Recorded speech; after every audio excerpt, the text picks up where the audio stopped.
Welcome to the Real Estate Espresso Podcast, your morning shot of what's new in the world of real estate investing. I'm your host, Victor Menasce. On today's show, we're taking a look at the design of industrial warehouse buildings. Building designs are changing from a functional perspective, and this is important when you consider investing in industrial buildings. When we hear about warehouses, people tend to talk in terms of square feet and rent per square foot. These facilities are not universally interchangeable. Operators think in terms of volume, not just area. With the rise of e-commerce and increased need for logistics centers, the industrial real estate market has seen a movement towards taller, clear heights for increased warehouse efficiency.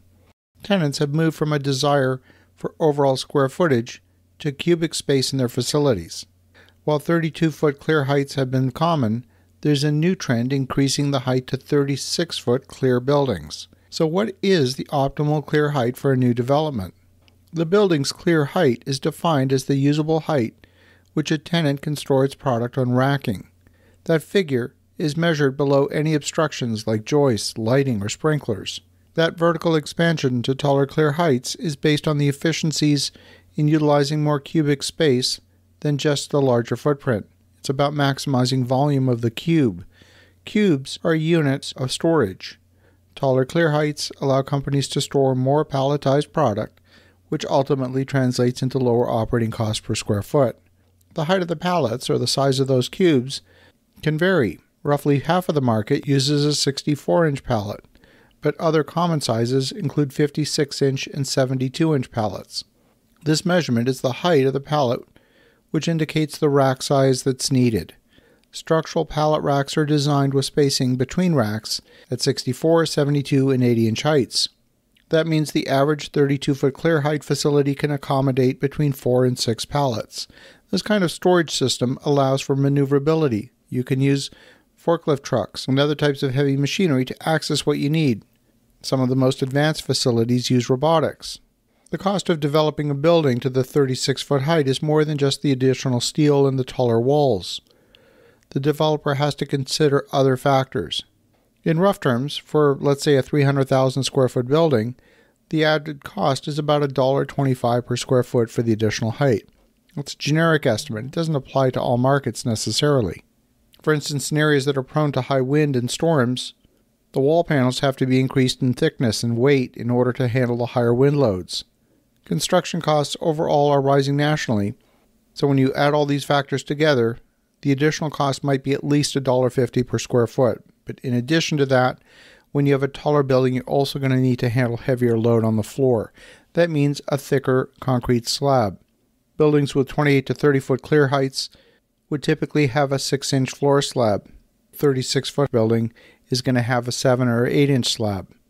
If the needs are for really high capacity, you might even see a 10 or 12-inch slab. On top of that, the quality of the concrete work is vital. Having laser flat floors is essential to rack stability and to the safe and accurate operation of the systems to get things in and out of the racks. I mean, think about a forklift truck trying to pull down a pallet from 30 feet up in the air. If the floor is not level, a tiny deflection in the floor can result in a huge error up 30 feet up in the sky. Which then raises the question, why 36 feet? Why not go even higher? Well, it turns out that most high bay buildings with ceiling heights greater than 40 feet have to upgrade their primary fire protection system.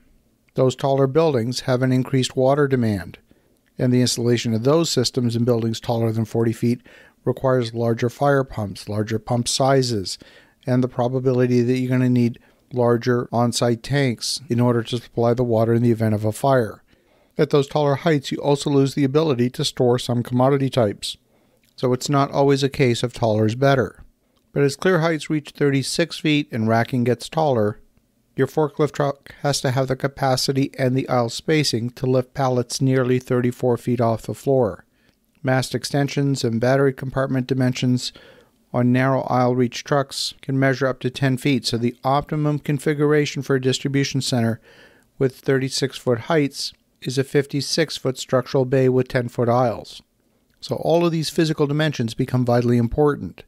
When you take into account all these factors, it's clear that not all warehouses are considered equal. The older buildings that don't meet those demands would not even be considered by a modern user. They're treated like functionally obsolete buildings, even if they're only a few years old. All comes down to the racking system that's used to plan the warehouse operations.